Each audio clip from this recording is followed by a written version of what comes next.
জঙ্গল সলিমপুর সহ অন্যান্য জায়গায় যেখানে র্যাবের উপরে এবং পুলিশ বাহিনীর উপরে আক্রমণ হয়েছে, সেটা আপনাদের মতো আমরা খুব গভীরভাবে দেখেছি এবং এর উপরে আমরা অ্যাকশন নিচ্ছি। সেটা আপনাদের সামনে যখন দৃশ্যমান হচ্ছে ইতিমধ্যে, তখন আপনারা দেখতে পাবেন। আমরা এটা এই জন্যেই এটা অনুমান করতে পারি, দীর্ঘ 17 বছর দেশে কোনো আইনের শাসন ছিল না, দুর্বৃত্তায়নের একটা মহামারী ছিল। তারা মনে করেছে জঙ্গল সলিমপুর আমরা যেভাবে একটা রাষ্ট্রের ভিতরে রাষ্ট্র হতে দেখেছি, সেটাকে যখন আমরা আইন শৃঙ্খলা রক্ষাকারী বাহিনীর নিয়ন্ত্রণে আনতে পারলাম, ওখানে একটা যৌথ অভিযান চলেছে, অনেক অস্ত্র উদ্ধার হয়েছে, অনেক দাগি আসামি গ্রেফতার হয়েছে।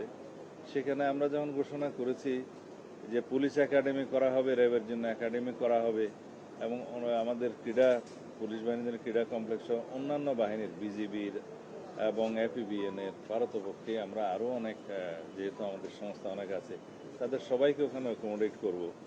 ওইখানে চট্টগ্রাম জেলা মানে কারাগার স্থানান্তর হওয়ার কথা আগে থেকেই। এই জায়গাটা একটা প্রশাসনিক এবং বিভিন্ন নিরাপত্তা বাহিনীর, শৃঙ্খলা বাহিনীর একটা হাব, ট্রেনিং সেন্টার হয়ে উঠবে। সেই জায়গাটায় যাতে সন্ত্রাসীরা তাদের তাদের যে আড্ডা ছিল সেটা আবার পুনরায় রাখতে পারে, সেজন্য তাদের চেষ্টা আছে। তবে তারা যে উদ্যত্ত আচরণ করেছে, যে দুঃসাহস দেখিয়েছে, সেটা আমরা খুব কঠোরভাবে নিয়ন্ত্রণ করব আগামী দিনে। আমি এখনই পরিকল্পনা ফাঁস করতে চাই না। ইনশাআল্লাহ দেশে আইনের শাসন প্রতিষ্ঠা হবে, সন্ত্রাসীদের অভয়ারণ্য যেখানেই থাকুক সেগুলো নির্মূল করা হবে। আমরা আশা করি আপনারা সবাই সহযোগিতা করবেন এবং সমাজের সর্বস্তরের মানুষ আশা করি আমাদের সেই উদ্যোগকে সমর্থন করবেন এবং সহযোগিতা করবেন।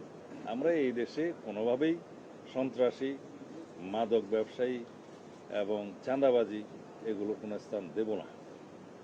এই ব্যাপারে আমরা জিরো টলারেন্সে আছি। ধন্যবাদ।